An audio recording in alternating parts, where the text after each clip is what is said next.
En la clase pasada nosotros estuvimos hablando sobre el concepto de campo eléctrico y lo último que hicimos fue determinar cuál era el campo eléctrico producido por un sistema formado por muchas cargas puntuales.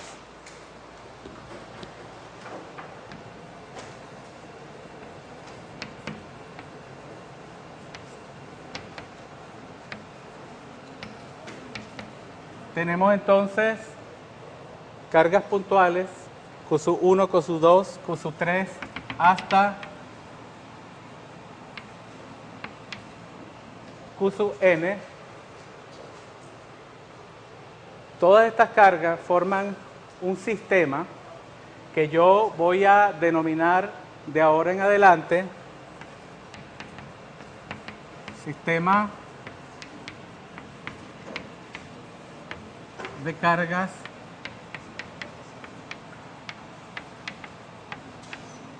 discretas. Va a querer decir que yo voy a poder pensar en estas cargas como que están adecuadamente separadas. Yo puedo localizar estas cargas y su separación es tal que yo puedo observar esa separación. Entonces, cuando yo tenga un sistema de cargas que están adecuadamente separadas, me voy a referir a ese sistema de carga como sistema de cargas discretas.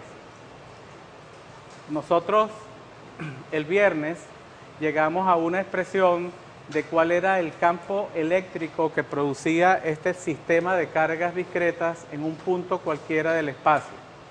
Si ustedes toman cualquier punto del espacio, este punto simbolizado por esta X, todas estas cargas, cada una de ellas produce un campo eléctrico en ese punto. El campo eléctrico total va a ser por la superposición de campos eléctricos, va a ser la suma vectorial de todos estos campos individuales, de tal forma que yo voy a poder escribir que el campo eléctrico en este punto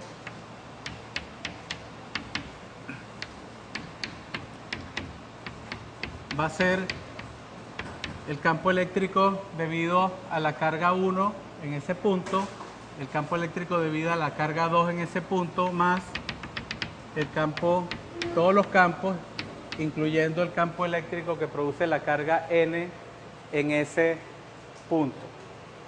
Nosotros podríamos escribir esta expresión como una sumatoria, es decir,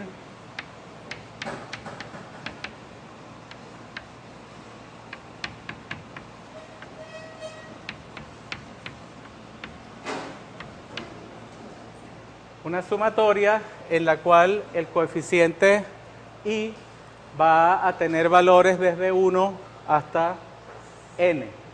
Una sumatoria desde 1 hasta n. Y en general, eso I vendría dado por el campo eléctrico de la carga iésima. Es decir, para escribir esto en general, esto sería K por el campo, por la carga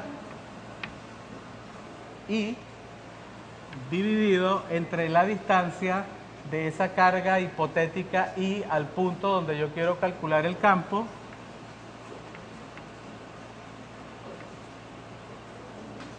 Elevado al cuadrado.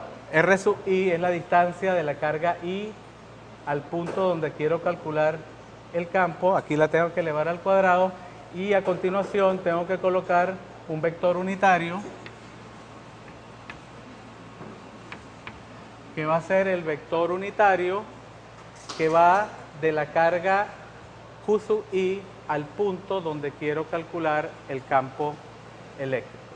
Esto que acabo de escribir es una generalización de lo que vimos en la clase pasada, no es nada nuevo, es simplemente reescribir de una forma más compacta lo que vimos la semana pasada. ¿Alguna pregunta?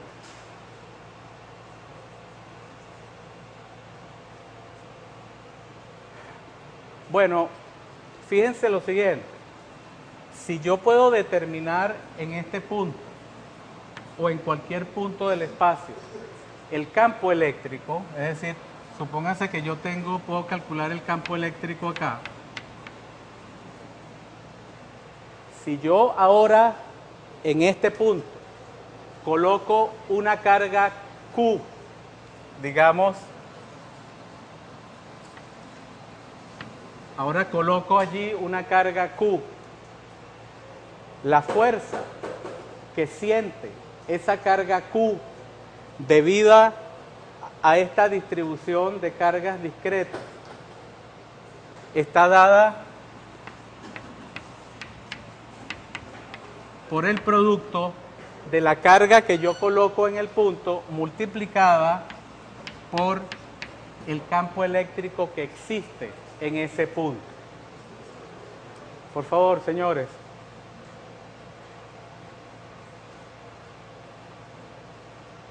Esta es la fuerza que actúa sobre una carga Q que coloco en el punto X, y E es el campo que existe en ese punto X debido a las otras cargas, al sistema de cargas discretas desde la Q1 hasta la Qn, de tal forma que yo puedo encontrar la fuerza eléctrica que siente esta carga Q, primero calculando el campo eléctrico que producen todas estas otras cargas en el punto X, y después que yo hago ese cálculo, multiplico ese campo eléctrico por la carga Q que estoy colocando en ese punto. O sea, son dos pasos. Primero, hacer el cálculo del campo eléctrico en un punto y después multiplicar ese campo eléctrico por la carga que yo coloco en ese punto para saber cuál es la fuerza que actúa sobre esa carga. ¿Me van siguiendo? Si, por ejemplo, ustedes están en una situación en la cual la única fuerza que existe sobre esta partícula que coloco acá es esta fuerza y no hay más, entonces nosotros sabemos, entonces esta fuerza sería la fuerza total que actúa sobre esa partícula, porque no existen más fuerzas actuando sobre ella. Si esta es la única fuerza que actúa sobre la partícula, entonces sabemos que por la segunda ley de Newton, fuerza total es igual a masa por aceleración, y repito, si esta es la única fuerza que actúa sobre la partícula, entonces la fuerza total será también igual a esta,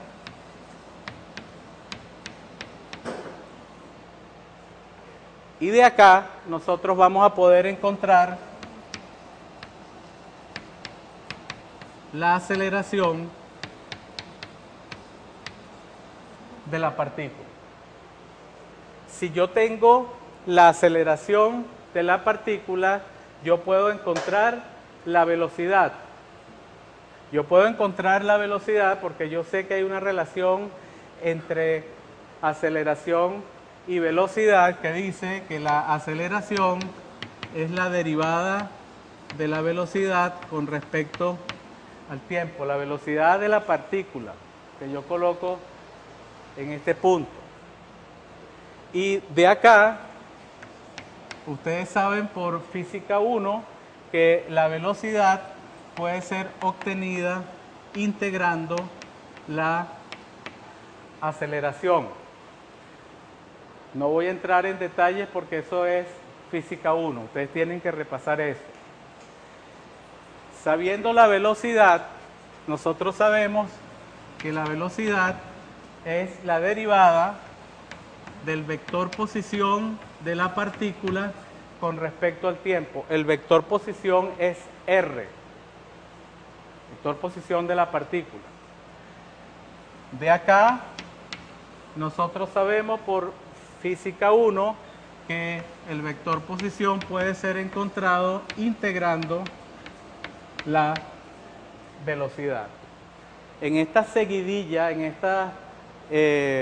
seguidilla de argumentos, lo único que yo he dicho entonces es que si la única fuerza es la fuerza eléctrica, yo puedo encontrar la aceleración, con la aceleración puedo encontrar la velocidad y con la velocidad el vector posición, o sea que al final de este proceso voy a tener la posición, la velocidad y la aceleración de la partícula. ¿De cuál partícula?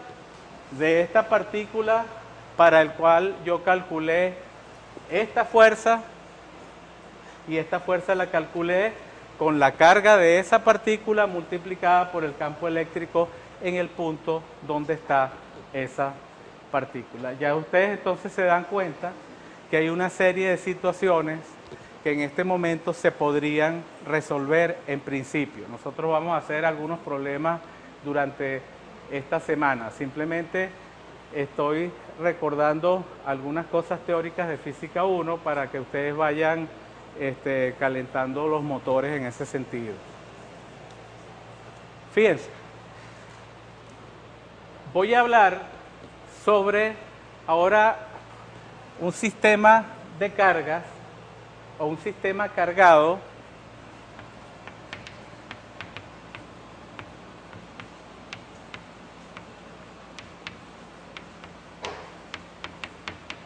continuo, en oposición a un sistema de cargas discretas. En un sistema cargado continuo yo no puedo distinguir las distancias entre las cargas. Es decir, están tan pegadas que si yo quisiera representar a las cargas, yo las tengo que representar ya sea, si es un elemento lineal, como una línea,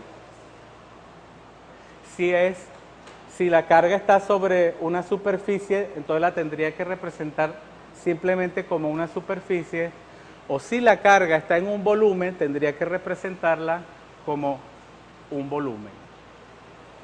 Vamos nosotros primero, porque es más sencillo, a estudiar qué pasa con un sistema de cargas cuando el sistema de cargas es continuo y está localizado a lo largo de una línea, porque es lo más sencillo que podemos hacer. Es decir, en general, en vez de tener esto así, vamos a tener cargas tan pequeñas que al representarlas es simplemente una línea, y esa línea cargada va, al igual que en aquel caso, va a producir en cualquier punto del espacio un campo eléctrico.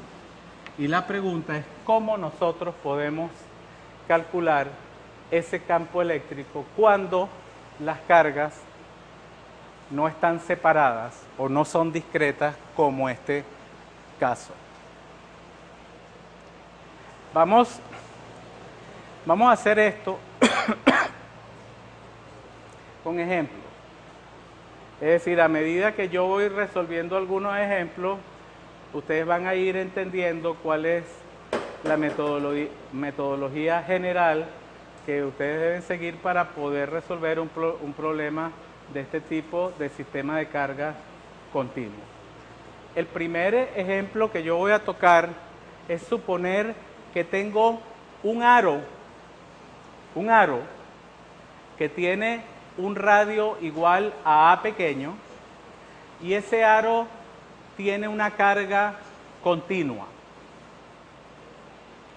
Esa carga continua yo voy a decir que está por ahora uniformemente distribuida.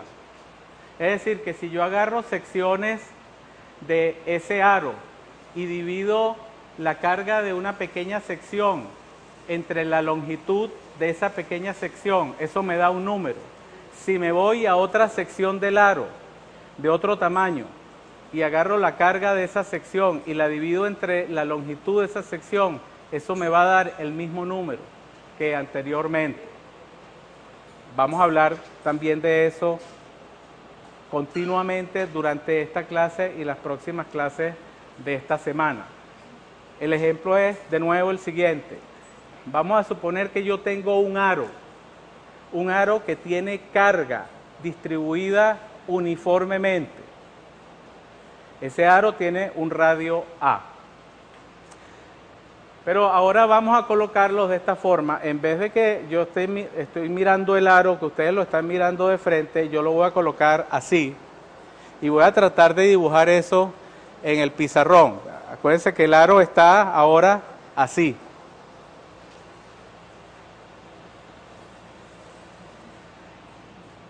Okay, para tratar de darle un poco de perspectiva a esto, yo voy a, desde el centro del aro, voy a trazar una línea.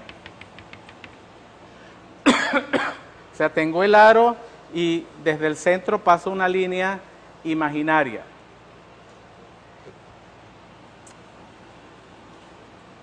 Y yo pregunto cuál es el campo eléctrico en cualquier punto que esté a lo largo de esa línea imaginaria que pasa por el eje de simetría del aro, que es ese. El aro tiene un radio igual a A. Yo voy a decir que este punto está a una determinada distancia, porque si me piden calcular el campo a lo largo de en cualquier punto que está a lo largo de esta línea punteada, bueno, voy a seleccionar un punto específico y voy a decir, ese punto tiene una distancia X al centro del aro. Fíjense lo que vamos a hacer. En este tipo de problema, ustedes tienen que localizar en la distribución lineal una sección muy pequeña, tan pequeña que yo la llamo infinitesimal. Esa sección yo la localizo, por ejemplo acá, la dibujo. Y ahora digo, esa sección es tan pequeña que tiene una carga sumamente pequeña. Esa sección yo puedo decir que es una sección infinitesimal y por lo tanto va a tener una carga infinitesimal.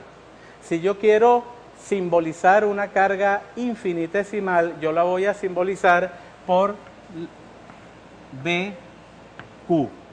Un dQ va a representar ahora la carga que existe en una sección de esa línea que es muy pequeña, que es infinitamente pequeña, pero que tiene carga, y la carga que hay en esa sección infinitamente pequeña es una carga infinitesimal.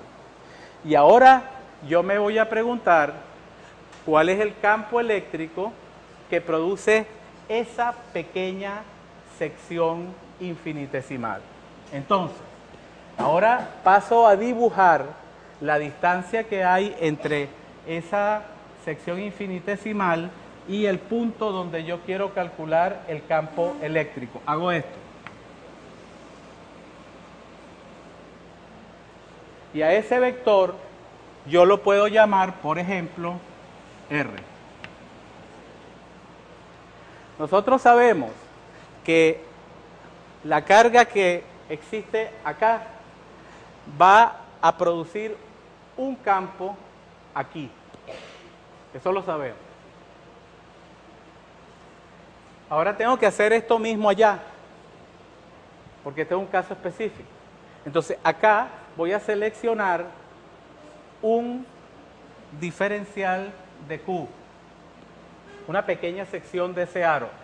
Voy a seleccionar esta sección acá.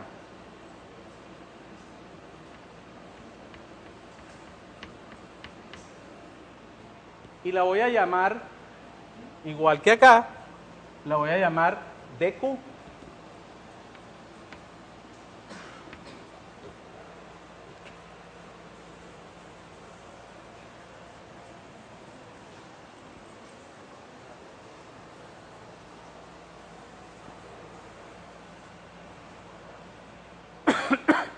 Yo sé que esta carga infinitesimal produce un campo en este punto, que es el punto donde se me pide que calcule el campo. ¿Ok? Entonces yo voy ahora a dibujar el vector que va desde este diferencial de carga hasta el punto donde quiero calcular el campo eléctrico. Lo dibujo. Esto sería R.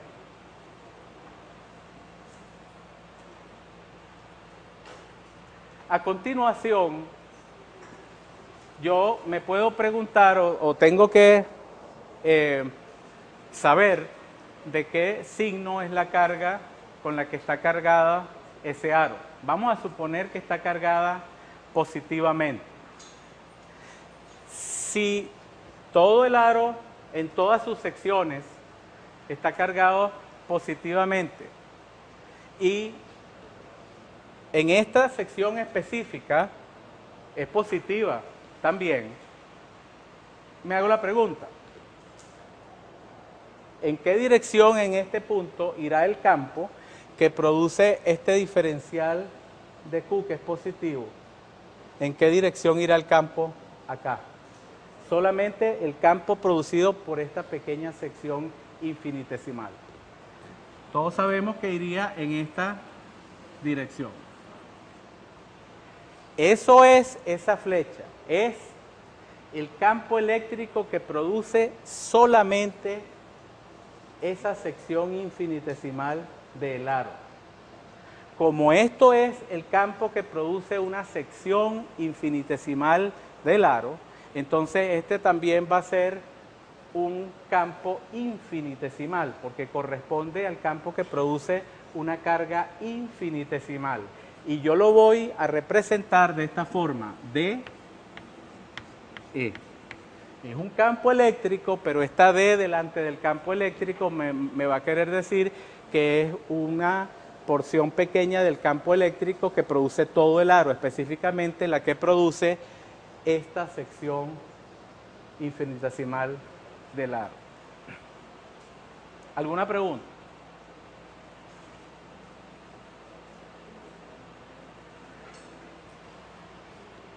Yo quisiera que ustedes hicieran ahora el ejercicio directamente de, por ejemplo, decirme, en base a los datos que ya están escritos acá, ¿cuáles son los datos? X, esta distancia, A, este radio, y dQ, que es la carga que existe en ese pedacito o sección infinitesimal del aro. ¿Cuánto vale la magnitud del campo infinitesimal que produce este diferencial de carga?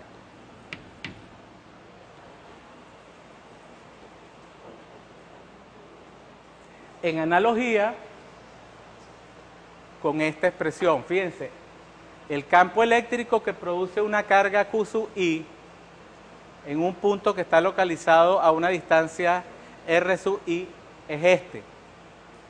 Por analogía, ¿cuál va a ser el campo eléctrico que produce una carga dQ a una distancia, a esta distancia?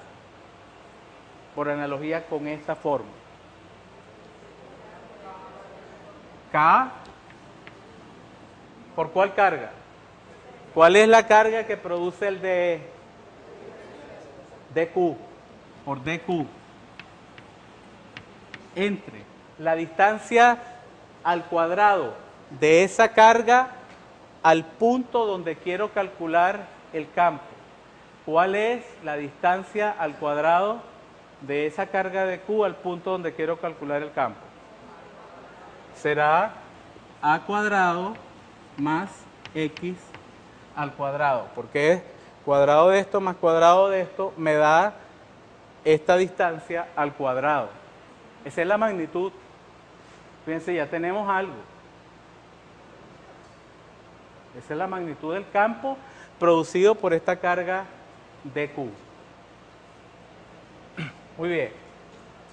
Ahora fíjense, ahora yo voy a presentarles a ustedes el aro de frente.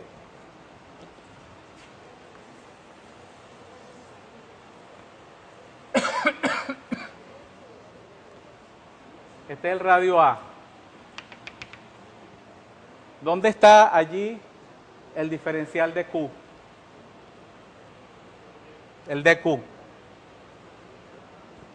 Aquí. Vamos a ponerlo aquí.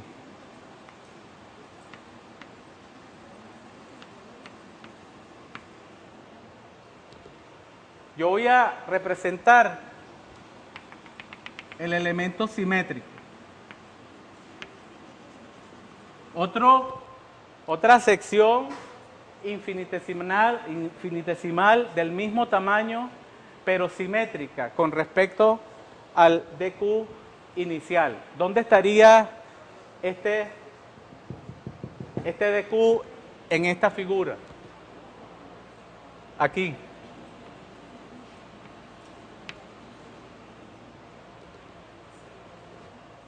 ¿Hacia dónde apuntaría el campo que produce este DQ en este punto?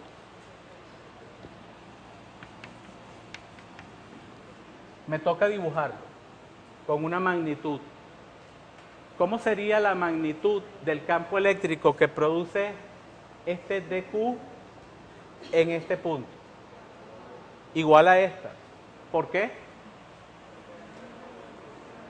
Porque ambos elementos tienen la misma carga y ambos elementos están a la misma distancia, simetría. Ok, entonces el campo que produce este va así.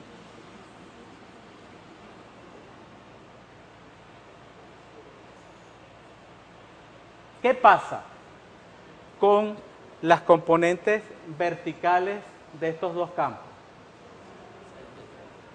¿Cómo? Se anulan. Muy bien. Y ahora fíjense.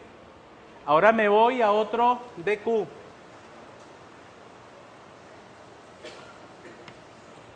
¿Dónde estaría ese otro DQ acá? Como por aquí.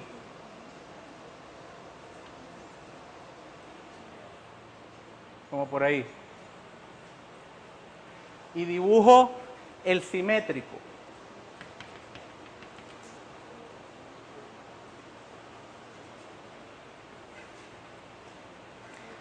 Esta situación es exactamente igual a esta situación.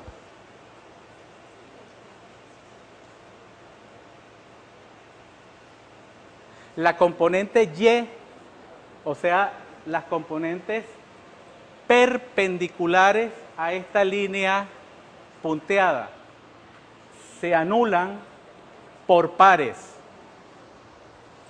En estos dos, en estos dos, en estos dos, en estos dos y en todos. Yo puedo generalizar esto diciendo que por cada elemento del aro,